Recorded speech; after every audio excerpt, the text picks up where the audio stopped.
ನಮಸ್ಕಾರ ವೀಕ್ಷಕರೇ. ಸರ್, ಈಗ ಬಚ್ಚಣಿಗೆ ದೇವರು, ಮೆರವಣಿಗೆ ದೇವರು, ನಾವು ಯಾವ ರೀತಿ ನಾವು ಒಂದು ಪ್ರಶ್ನೆ ಹಾಕ್ತೀವಂದ್ರೆ ಆ ಪ್ರಶ್ನೆಗೆ ಆನ್ಸರ್ ಮಾಡುತ್ತೆ. ಈಗ ನಮ್ಮದೇನೋ ಸಮಸ್ಯೆ ಇಲ್ಲ, ಬೇರೆ ಯಾರ್ದೋ ಒಬ್ಬರದ್ದು ಈ ಥರದ್ದೊಂದು ಸಮಸ್ಯೆ ಆಗೈತೆ, ಇವ್ರಿಗೆ ಆ ಕೆಲಸಗಳಾಗ್ತದೋ ಇಲ್ಲೋ, ಇಲ್ಲ ಆ ಸಮಸ್ಯೆ ಬಗೆಹರಿಯುತ್ತೋ ಇಲ್ಲೋ, ಅಲ್ಲ ನಿಮ್ಮ ಕಡೆಯಿಂದ ಏನಾದರೂ ಅಂದರೆ ತಾಯಿ ಕಡೆಯಿಂದ ಆಗ್ಬೋದು, ಆ ದೈವದ ಕಡೆಯಿಂದ ಸೊ ಅದನ್ನು ಸರಿ ಮಾಡ್ಕೊಳ್ಳೋಕ್ಕಾದರೆ ಆ ಕ್ಷೇತ್ರದಲ್ಲಿ ಸರಿ ಹೋಗಂಗಿದ್ರೆ ಅದು ಬಲಗಡೆನೋ ಇಲ್ಲ ಎಡಗಡೆನೋ ಅದು ತಿರುಗಿ ಸೂಚನೆ ಕೊಡುತ್ತೆ.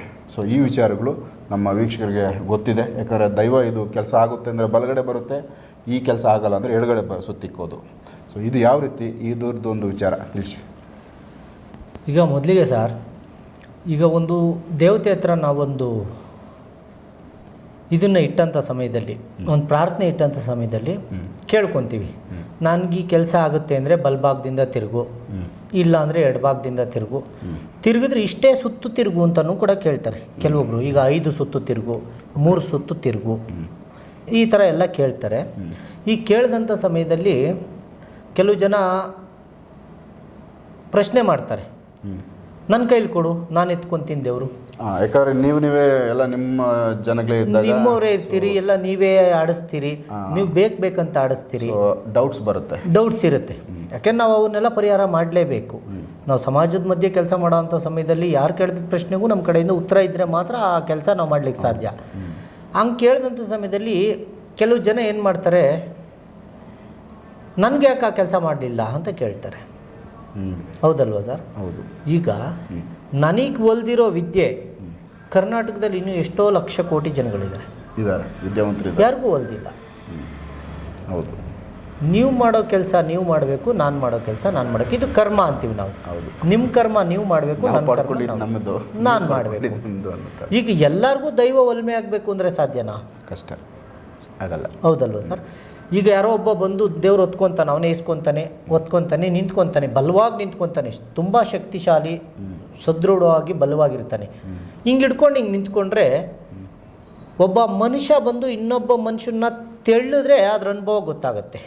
ಹೌದು, ಈಗ ಯಾವ ಕಡೆಗೋ ತೆಳ್ತಾ ಇದ್ದಾನೆ ಅಂತ. ತಲೆ ಮೇಲಿರೋದು 9 ಇಂಚಿಂದು ಒಂದು ವಿಗ್ರಹ, ಅದು ಒಬ್ಬ ಮನುಷ್ಯನಿಗೆ ಎಷ್ಟು ಸೂಚನೆ ಕೊಡೋಕ್ಕೆ ಸಾಧ್ಯ? ಲೈಟಾಗಿ ಅದರದ್ದು ನಾ ಇದ್ದೀನಿ ಅಂದ್ರೆ ಪ್ರಭಾವ ಬಂದು ಸಣ್ಣದಾಗಿ ಎಲ್ಲೊಂದು ಸಣ್ಣ ಮಟ್ಟದಲ್ಲಿ ಅದರದ್ದು ಸೂಕ್ಷ್ಮ ನಮಗೆ ಅರಿವಾಗಬೇಕು. ಯಾವ ಥರ ತೋರಿಸುತ್ತೆ ಅಂದರೆ ಮುಂದಕ್ಕೆ ಮೂವ್ ಮಾಡುತ್ತೆ. ನಮ್ಮ ತಲೆ ಮೇಲಿರೋ ದೇವತೆ ಅನ್ನೋ ಒಂದು ಇದು ಮುಂದಕ್ಕೆ ಮೂವ್ ಮಾಡುತ್ತೆ, ಅವಾಗ ನಾವು ಮುಂದಕ್ಕೆ ಪಾಸ್ ಆಗಬೇಕು. ಇಲ್ಲ ಅದು ಬಲಗಡಿಗೆ ಹಿಂಗೆ ವಾಲುತ್ತೆ, ಈ ಥರ ಹಿಂಗೆ ಸೈಡಿಗೆ ಬಲಕ್ಕೆ ವಾಲುತ್ತೆ, ಅವಾಗ ಬಲಕ್ಕೆ ವಾಲಬೇಕು. ಸೊ ಅದು ಎಲ್ಲಿ ಹೋಗಬೇಕು, ಅದೊಂಥರ ಡ್ರೈವರ್ ಥರ. ನಾವು 4 ಜನ ಏನು ಇಟ್ಕೊಂಡಿರ್ತಾರೆ, ಅವರು ವೀಲ್ ಬೇಕು. ಸೊ ಯಾವ ರೀತಿ ವಾಲ್ದುತ್ತೋ ಹತ್ತು ಕಡೆ ಮೂವ್ ಆಗಬೇಕು, 10 ಕಡೆಗೆ ಮೂವ್ ಆಗಬೇಕು. ನಮ್ಮ ಚಕ್ರ ಸ್ಥಾಪನೆಗಳಲ್ಲಿ ಏನಿರುತ್ತೆ, ನಾನು ಹಾಕೋ ಅಷ್ಟು ಚಕ್ರಗಳಲ್ಲಿ ಒಂದೊಂದಕ್ಕೆ ಇರುತ್ತೆ.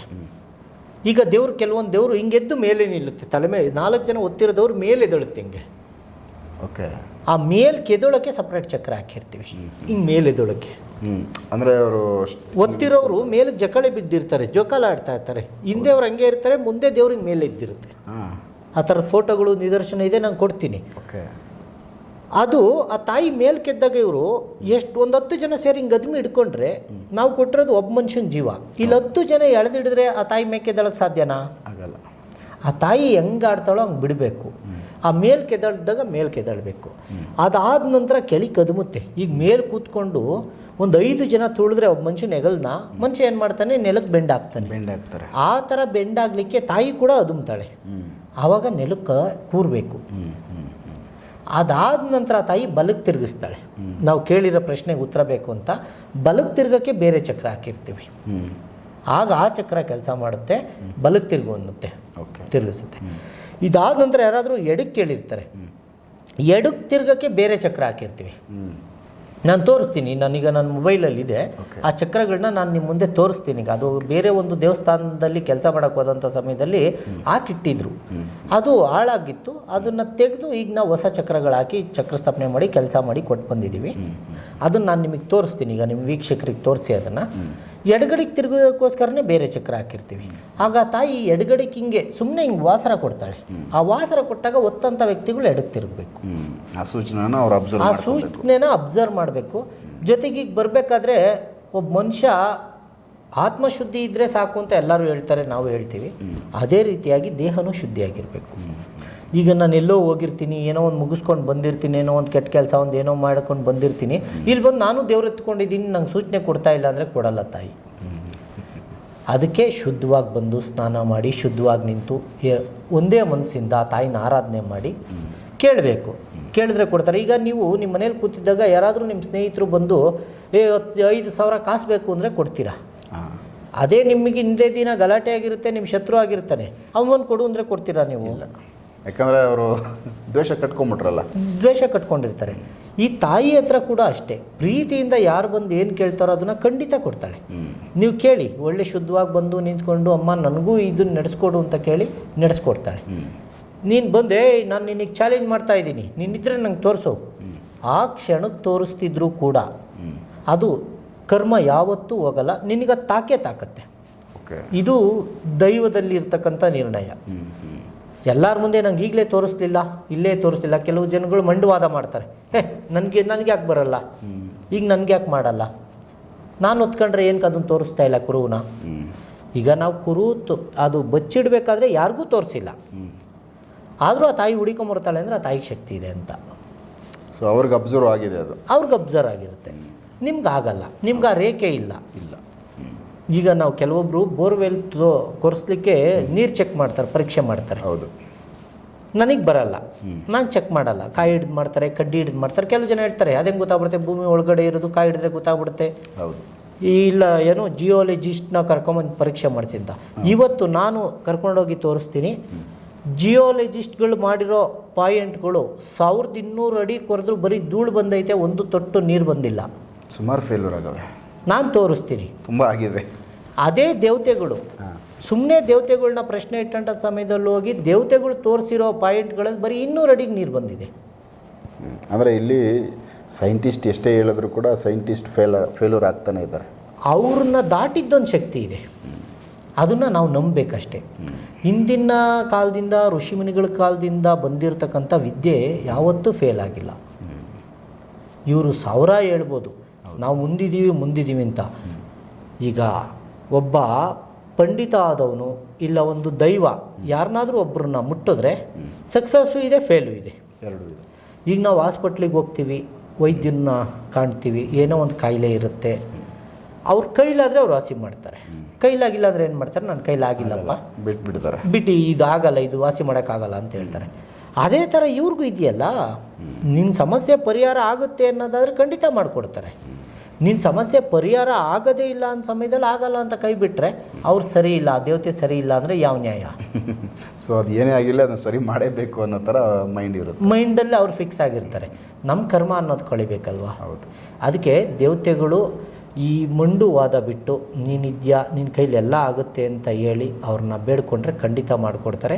ನೀವೇನು ಕೇಳಿದ್ರಿ, ಈ ಬುಜ್ಜನ್ಗೆ ದೇವರು ಇಲ್ಲ 4 ಜನ ಬರೋ ದೇವರು, ಇವುಗಳಿಗೆ ಜೀವಕಳೆ ಚಕ್ರಸ್ಥಾಪನೆ ಅನ್ನೋದೇನಿದೆ ತುಂಬ ಮುಖ್ಯ. ಅದಿಲ್ಲದೆ ಹೊರತು ಯಾವುದೇ ದೇವತೆಗಳು ಮಾಡಿದ್ರು ಯಾವುದೇ ದೇವ್ರು ಮಾಡಿದ್ರು ಪ್ರಯೋಜನ ಇಲ್ಲ. ಅದು ಹಳೆ ಕಾಲದವ್ರಿಗೆ ಗೊತ್ತಿದೆ. ಹಳೆ ಕಾಲದವ್ರು ಕೆಲವು ಎಷ್ಟೋ ಈಗ ಒಂದು 70 ವರ್ಷ 80 ವರ್ಷ ಆಗಿರ್ತಕ್ಕಂಥ ಹಿರಿಯರು ನಮ್ಮನ್ನು ಕರೆಸ್ತಾರೆ, ಊರು ಗ್ರಾಮದಲ್ಲಿ ಕರೆದು ಕೂರಿಸಿ, ನಾವು ಹಿಂದೆ ಈ ಥರ ಮಾಡಿಸಿದ್ವಿ ಅಪ್ಪ, ಈ ಥರ ಮಾಡಿದ್ವಿ. ಇದರಲ್ಲಿ ಕೆಲವೊಂದಿದೆ ಸರ್, ಈಗೆಲ್ಲ ಕಂಚಿನ ದೇವ್ರು ಬರ್ತಾ ಇದೆ, ಬಣ್ಣದ ದೇವತೆಗಳು ಅಂತ ಬರ್ತಾರೆ. ಓಕೆ. ಬಣ್ಣದಲ್ಲೇ ಗೊಂಬೆ, ಮರದ ಗೊಂಬೆ ಮಾಡಿ ಆ ಮರದ ಗೊಂಬೆಗೆ ಬಣ್ಣ ಹಚ್ಚಿ ದೇವತೆ ಮಾಡ್ತೀವಿ. ಅವಕ್ಕೆ ಹೆಚ್ಚಿನದಾಗಿ ಶಕ್ತಿ ಇರುತ್ತೆ. ಕಂಚಿನ ದೇವತೆಗಳಿಗಿಂತ ಹೆಚ್ಚಿನ ಶಕ್ತಿ ಮರದ ದೇವತೆಗಳಿಗಿರುತ್ತೆ, ಬಣ್ಣದ ದೇವತೆಗಳಿಗೆ. ಕಾರಣ ಏನಂದರೆ, ನೀವು ಪಂಚಲೋಹ ಹಾಕಿ ವಿಗ್ರಹಗಳನ್ನ ಮಾಡಿರ್ತೀರಿ, ಬಣ್ಣದ ದೇವತೆಗಳನ್ನ ಮರದಲ್ಲಿ ಮಾಡಿರ್ತೀವಿ. ಹಳೇ ಯಾವುದೇ ಗ್ರಾಮದಲ್ಲಿರ್ತಕ್ಕಂಥ ಬಣ್ಣದ ದೇವತೆಗಳು ಕೂಡ ಭೂತಾಳೆ ಮರಕ್ಕೆ ಸೇರಿದ್ದಂಥ ದೇವತೆಗಳು. ಡೈರೆಕ್ಟಾಗಿ ಶಕ್ತಿ ಮರದಿಂದನೇ ಬಂದ್ಬಿಟ್ಟಿರುತ್ತೆ. ಆ ದೇವತೆಗಳಿಗೆ ಜೊತೆಗೆ ನಮಗೆ ಏನು ಜೀವ ಕಳೆ ಕೊಡಲಿಕ್ಕೆ, ಇವತ್ತು ನಾನು ನಿಮ್ಗೆ ಅದನ್ನು ಬಿಚ್ಚಿ ಹೇಳ್ತೀನಿ, ಕೆಲವು ಜನಗಳು ಬಿಚ್ಚಿ ಹೇಳಲ್ಲ. ದೇವತೆಗಳಿಗೆ ಜೀವ ಕೊಡ್ತೀವಿ ಅಂದರೆ ನಾವಿಲ್ಲಿ ಹಣೆಗೊಂದು ಕೊಡ್ತೀವಿ, ಹಣೆ ಬೊಟ್ಟಿಡ್ತೀವಲ್ಲ, ಅಲ್ಲಿ ತೂತ ಕೊರೆದು ಅದರೊಳಗಡೆ ಯಂತ್ರಗಳನ್ನ ತುಂಬಿ ಅದರೊಳಗೆ ಗಿಡಮೂಲಿಕೆಗಳನ್ನ ತುಂಬಿ ಜೀವ ಕಳೆ ಕೊಡ್ತೀವಿ. ಮನುಷ್ಯನಿಗೆ ತುಂಬ ಮುಖ್ಯವಾದ ಭಾಗ ಒಕ್ಕಳು. ದೇವತೆಗೂ ಅಷ್ಟೇ ಒಕ್ಕಳಲ್ಲಿ ಜೀವ ಕೊಡ್ತೀವಿ. ಆದರೆ ಕಂಚಿನ ದೇವ್ರಿಗೆ ಕೊರೆದ್ಬಿಟ್ಟು ಕೊಡೋಕ್ಕಾಗಲ್ಲ. ಮರದ ದೇವತೆಗಳಾದರೆ ಮಾಡ್ಬೋದು. ಅದನ್ನು ಓಪನ್ ಮಾಡಿ ಒಕ್ಕಳಲ್ಲಿ ನಾವು ಜೀವಕಳೆ ಕೊಡ್ತೀವಿ. ಅಲ್ಲಿಗೆ 9 ತಗಡುಗಳು ಕೂರಿಸ್ಬೇಕು. 9 ತಗಡು ಕೂರಿಸಿ ಅದಕ್ಕೇನು ಗಿಡಮೂಲಿಕೆಗಳು ಬೇಕು ಗಿಡಮೂಲಿಕೆಗಳು ಹಾಕಿ ಅದನ್ನು ಪ್ಯಾಕ್ ಮಾಡ್ತೀವಿ. ಅದಾದ ನಂತರ ಏನು ಈ ಸೊಂಟದ ಕೆಳಭಾಗ ಬರುತ್ತೆ, ನೆಲಕ್ಕೆ ಪೀಠದ ಮೇಲೆ ಕೂರುತ್ತೆ, ಆ ಭಾಗಕ್ಕೆ ಇನ್ನು ಉಳಿದಂಥ ಜೀವಕಳೆ ಏನು ತುಂಬಬೇಕು ತುಂಬಿ ಕೊಟ್ಟು ಚಕ್ರ ಸ್ಥಾಪನೆ ಮಾಡಿ ಜೀವಕಳೆ ಕೊಡ್ತೀವಿ. ಆದರೆ ಕಂಚಿನ ದೇವತೆಗಳಿಗೆ ಇಷ್ಟೆಲ್ಲ ಮಾಡ್ಲಿಕ್ಕೆ ಬರಲ್ಲ. ಸೊ ಅದರಲ್ಲಿ ಮತ್ತೆ ಮೆಟಲ್ ಕಮ್ಮಿ ತುಂಬ್ದಂಗೆ ಆಯಿತು. ಹೌದು. ಮತ್ತು ಇದು ಮರನೇ ಪವರ್ಫುಲ್ ಬಂದಿತ್ತು, ಇಲ್ಲಿ ಮರ ಇಲ್ಲ. ಹೌದು. ಸೊ ಮೈನಸ್ಗಳು ಜಾಸ್ತಿ ಆಯ್ತು ಇಲ್ಲಿ. ಆಯಿತು. ಸೊ ಡೈರೆಕ್ಟಿಗೆ ಮತ್ತೆ ಅದನ್ನು ಯಾಕೆ ಮಾಡ್ತಾ ಇಲ್ಲ? ಅದೊಂದು ಪವರ್ಫುಲ್ಲೇ ಇತ್ತಲ್ಲ. ಅದು ಒಂದು ಕಲೆ. ದೇವತೆಗಳಿಗೆ ಬಣ್ಣ ಹಾಕೋದೊಂದು ಕಲೆ. ಅದರದೇ ಆದಂಥ ಕೆಲವೊಂದು ವಂಶಸ್ಥರಿದ್ದರು. ಅವರು ಯಾವಾಗ ಈ ಜನಗಳು ಬಣ್ಣದ ಕೆಲಸಗಳನ್ನ ಬಿಡಿಸಿ ಕಂಚಿಂದು ಅದು ಇದು ಅಂತ ಹೋದ್ರು ಅವು ನಶಿಸ್ತಾ ಬಂತು. ಈಗ ಅವ್ರುಗಳಿಗೆ ಕೆಲಸ ಇಲ್ದಂಗೆ ಆಗಿದೆ. ಅದು ತುಂಬ ಶಕ್ತಿಯುತ. ಇವತ್ತು ಈಗ ನೀವು ಯಾವುದೇ ದೇವತೆಗಳನ್ನ ಚೆಕ್ ಮಾಡಿ ಸರ್, ನಾನು ಓಪನ್ ಆಗಿ ಹೇಳ್ತೀನಿ, ಇವತ್ತು ದಸರಿಘಟ್ಟದ ಚೌಡೇಶ್ವರಿ ಬಣ್ಣದ ದೇವತೆ. ನಮ್ಮ ಚಿಂಚಿಂಗಿರಿ ದೊಡ್ಡವರು ಗುರುಗಳು ಮಾಡಿದ್ದು ದಸರಿಘಟ್ಟದ ಚೌಡೇಶ್ವರಿ ಬಣ್ಣದ ದೇವತೆ. ನೀವು ನೋಡಿರ್ತೀರಿ, ಹೋಗಿರ್ತೀರಿ. ಬಣ್ಣದ ದೇವತೆಗಳಿಗೆ ಶಕ್ತಿ ಜಾಸ್ತಿ ಇರುತ್ತೆ. ಕೆಲವೊಂದು ಮೂಲ ದೇವತೆಗಳನ್ನ ಬಣ್ಣದಲ್ಲಿ ಮಾಡಬೇಕಾದ್ರೆ ನಾವು ಕೆಲವೊಂದು ಪಾಷಾಣಗಳನ್ನ ಬಳಸ್ತೀವಿ. ಪಾಷಾಣಗಳನ್ನ ಬಳಸಿ ಮಾಡ್ತೀವಿ. ಹುತ್ತದ ಮಣ್ಣು, ಪಾದರಸ, ಇದಕ್ಕೆ ಬೇಕಾದಂಥ ಇನ್ನೂ ಕೆಲವೊಂದು ಗಿಡಮೂಲಿಕೆಗಳನ್ನ ತೊಗೊಂಬಂದು ಅದನ್ನು ಹರಿದು ಅದನ್ನು ಪೌಡ್ರು ಮಾಡಿ ಅದನ್ನು ಪೌಡ್ರಲ್ಲಿ ಕಲಸಿ ತಾಯಿನ ರೆಡಿ ಮಾಡೋದ್ರಿಂದ ಶಕ್ತಿ ಹೆಚ್ಚು. ನಾವು ಈಗ ಡೈರೆಕ್ಟಾಗಿ ಏನು ಮಾಡ್ತೀವಿ, ಅಲ್ಲಿ ಹೋಗ್ತೀವಿ, ಒಂದು ಕಪ್ಪು ಕಲ್ಲು ಇರುತ್ತೆ, ಆ ಕಪ್ಪು ಕಲ್ಲು ತೊಗೊಬರ್ತೀವಿ, ಕರ್ಕೊಂಬಂದು ಕುಂಡ್ರಿಸಿ ಪ್ರತಿಷ್ಠಾಪನೆ ಮಾಡ್ತೀವಿ. ಅದು ದೇವರು, ನಾನು ಅದು ತಪ್ಪು ಅಂತ ಹೇಳ್ತಾ ಇಲ್ಲ, ಆದರೆ ಶಕ್ತಿ ಅದಕ್ಕೆ ಕಡಿಮೆ ಇರುತ್ತೆ. ಯಾವುದೋ ಒಂದು ಭಾಗಕ್ಕೆ ಜೀವಕಳೆ ಕೊಟ್ಟಿರ್ತೀವಿ, ಏನು ಒಂದು ಭಾಗಕ್ಕೆ. ಆದರೆ ನಾವು ಬಣ್ಣದ ದೇವತೆಗಳು ಮಾಡುವಂಥ ಮರದ ದೇವತೆಗಳನ್ನ ಮಾಡೋವಂಥ ಸಮಯದಲ್ಲಿ ಅರವಿಂದ್ ಸರ್, ಈ ಒಂದು ಉಗ್ರಿಗೂ ಕೂಡ ಬೀಜಾಕ್ಷರ ಇದೆ. ನಾವು ಅದನ್ನು ಮಾಡೋವಂಥ ಸಮಯದಲ್ಲಿ ಒಂದು ಚಿಕ್ಕ ತಗಡಲ್ಲಿ ಬರೆದು ಈ ಉಗ್ರಿಗೊಂದು ತಗಡು ಅಂಟಾಕಬೇಕು. ಈ ಜಾಯಿಂಟು, ಈ ಕೈ ಜಾಯಿಂಟಿಗೆ ಒಂದು ತಗಡು ಹಾಕಬೇಕು, ಈ ಜಾಯಿಂಟಿಗೆ ಒಂದು ಹಾಕಬೇಕು. ಎಲ್ಲೆಲ್ಲಿ ಜಾಯಿಂಟ್ಸ್ ಪ್ರತಿಯೊಂದು ಭಾಗ ಕಣ್ಣುಗಳಿಗೆ ಒಂದೊಂದು ಬೀಜಾಕ್ಷರಗಳಿದೆ. ಆ ಬೀಜಾಕ್ಷರಗಳನ್ನ ಹಾಕಬೇಕು ಕಣ್ಣುಗಳಿಗೆ. ನಾನು ನಿಮ್ಗೆ ಅದನ್ನು ನನ್ನ ಮೊಬೈಲಲ್ಲಿ ಈಗ ತೋರಿಸ್ತೀನಿ. ನಾನು ನಿಮಗೆ ಆ ಥರ ಯಾವ ರೀತಿ ಹಾಕ್ತೀವಿ ಅನ್ನೋದನ್ನು ಈಗ ನಾನು ಅವಾಗಲೇ ಹೇಳ್ದಂತೆ, ಈಗ ನಿಮ್ಗೆ ಅವಾಗಲೇ ಹೇಳಿದೆ ನೋಡಿ, ಬೆಳ್ಳಿ ತಗಡು ಬಂಗಾರದ ತಗಡಲ್ಲಿ ಬರಿಬೇಕಂತ ನೀವೊಂದ್ಸಲಿ ನೋಡಿ. ಹಾಗೆ ನಿಮ್ಮ ವೀಕ್ಷಕರಿಗೆ ಬೇಕಾದರೂ ತೋರಿಸಿ ಏನಿದೆ ನೋಡಿ ವೀಕ್ಷಕರೇ. ಈ ರೀತಿಯಾಗಿ ಏನು ಈ ಮೊಬೈಲಲ್ಲಿದೆ, ಈ ರೀತಿಯಾಗಿ ನಾವು ತಗಡುಗಳನ್ನ ಹಾಕಬೇಕು. ದೇವತೆಗಳಿಗೆ ಚಕ್ರ ಸ್ಥಾಪನೆ ಮಾಡಲಿಕ್ಕೆ ಈ ರೀತಿ ತಗಡುಗಳನ್ನ ಬಳಸ್ತೀವಿ. ಈ ರೀತಿ ಬಳಸಿ ಪ್ರತಿಯೊಂದು ಅಂಗಾಂಗಕ್ಕೂ ಒಂದೊಂದು ಬೀಜಾಕ್ಷರಗಳನ್ನ ಹಾಕಿ ಮಾಡಿದಂಥ ಸಮಯದಲ್ಲಿ ದೇವತೆಗಳಿಗೆ ಜೀವಕಳೆ ಜಾಸ್ತಿ ಆಗುತ್ತೆ.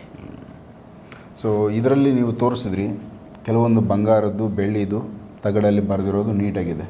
ಸೊ ಇನ್ನು ಒಂದು ತಾಮ್ರದ್ರಲ್ಲಿ ಶೀಟಲ್ಲಿ ಕೂಡ ನೀವು ಅದರಲ್ಲಿ ಬರೆದಿರೋದು ಸ್ವಲ್ಪ ಕಿಲಿ ಬಿಡಿದಿರೋ ಥರನೋ ಏನೋ ಸ್ವಲ್ಪ ಅಳಿಸಿದೆ.